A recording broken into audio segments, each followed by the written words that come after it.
Աթելյան Չորրորդ հանրապետության մուտքը, այսպես ասած, ազդարարվեց այսպիսի լուրջ գործընթացներով, ունեզրկման մասին կոչերով, երկրորդ, երրորդ նախագահներին արդեն հասցրեցին նաև կալանավորումներ լինել, ի վերջո Չորրորդ հանրապետություն ասելով մեզ ուր են տանում։ Եվ առհասարակ սա Չորրորդ հանրապետության մուտքեր, թե երրորդ հանրապետության քանդում։ Ես մի քանի առիթով այս հարցին անդրադարձել եմ, նորից ասեմ, այս ամեն ինչը պետք է նայել ընդհանուր պատկերի մեջ։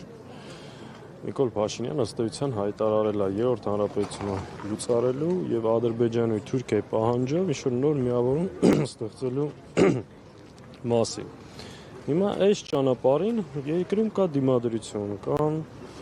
քաղաքական ուժեր, կազմակերպություններ, ովքեր դեմ են այս հրեշավոր ծրագրի իրականացմանը։ Այս ամբողջ process-ը դրա համար է, որպեսզի չեզոքացնեն, մեկուսացնեն նախկին նախագահներին, քաղաքական ուժերին, ընդդիմադիրներին, առհասարակ ազգային մտածելակերպ ունեցող մարդկանց, որպեսզի այս հրեշավոր ծրագիրը մեր պետության ու ժողովրդի հետ իրականացնեն։ Իրենց ամենամեծ խնդիրը լինելու է սահմանադրական բարեփոխումները, Թուրքիայի գլխավոր պահանջներից մեկի իրականացումը, եւ ամեն ինչ փորձելու են անել սա, որպեսզի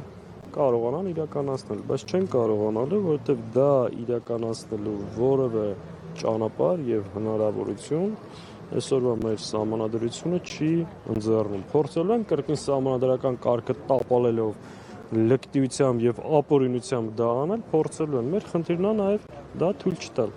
Հիմա այս ճանապարհին դիմադրությամբ, այսինքն ես չեմ պատկերացնում որևէ ընդդիմադիր ճիշտ անհանրությունը դրա պահանջը կա ու բնական պահանջը դա ու առհասարակ ընդդիմադիր դաշտի կոնսոլիդացիան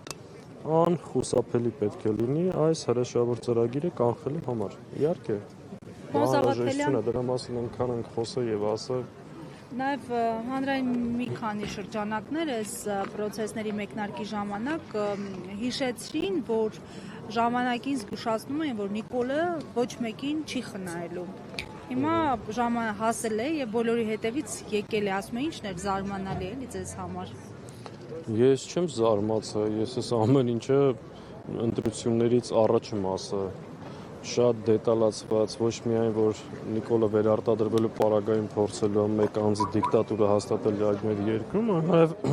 շարունակելու է լայն կերպով իրականացնել Թուրքիայի պահանջները։ Իմ համար ընդհանրապես զարմանալու բան չկա այս ընթացքում կամ այս ամեն ինչը անսպասելի մանդատները, եթե պիտի այս իրավիճակին մանդատները չվերցնեին, այս իրավիճակը չէր լինելու։ Այսինքն սա ինչ մի բան է, ասենք երեք էլ Նիկոլ Փաշինյանը խորհրդա մանդատները դրեք։ Ասենք դա բացարձակ մեկը մյուսի հետ կապ չունի, այդ խոսույթը արդեն բան է, այդ մանդատի։ Այսինքն դրանով էր պայմանավորված այս process-ը, ասենք Բարգավաճ Հայաստանի մանդատներն էլ գողացել էին, մանդատ չէին տվել։ Կարող է պակասեն այդ հալածանքները ավելի մեծ ու լայն թափով չիրականացում։ Ինչ կապ ունի մեկը մյուսի հետ։ Լավ, խորհրդարանական գործիքակազմը բավարար լինելու է։ Բացարձակ։ Այսինքն նախատեսվում է նաև հանրային փողոցի գեներացում։ Խորհրդարանի մեր գործիքակազմը մի մասն է փոփոխություններ հասնելու համար։ 100 անգամ ասել ենք, մեկ անգամ եւս կրկնում եմ։ Առանց խորհրդարանական մանդատների միայն փողոցով ըստ էության դա անհնարին էր ու նույնը հակառակը միայն փողոցային մանդատով դա հնարավոր չի, հետեւաբար մենք ունենք երկու խնդիր խորհրդարանում եւ խորհրդարանից դուրս կազմակերպել մեր հասարակությանը գիտակից ազգային մեր երկրի պետության ապագայով մտահոգ քաղաքացիներին կարողանանք կազմակերպել, կոնսոլիդացնել մի հատ ընդհանուր մեծ ոչի համաժողովրդական ճակատ ստեղծել ու փորձել կանխել այն հրաշավոր ծրագիրը, որ գործադրվում է մեր պետության ու Քայլեր այդ ուղղությամբ ձեռնարկվում են, պարոն Սաղաթելյան։ Գիտեք, քանի ամիս է այդ քննարկումները կան։ Այս պահին վերջնական որ ասեմ կոնսոլիդացիա կա դեռ չկա, բայց դա առաջիկա շաբաթներին մեր հիմնական անելիքը եւ քաղաքական կոնսուլտացիաների առանցքը պետք է լինի։ Բայց կան արդեն այդ կոնսուլտացիաները գոնե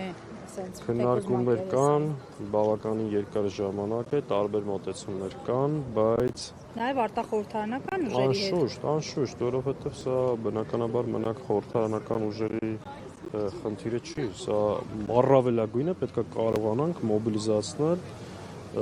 նորից եմ ասում, ոչ միայն քաղաքական ուժերին, այլ նաև մեր հանրության բոլոր հնարավոր շերտերին։ Եվ շնորհակալություն։ Ես եմ շնորհակալ։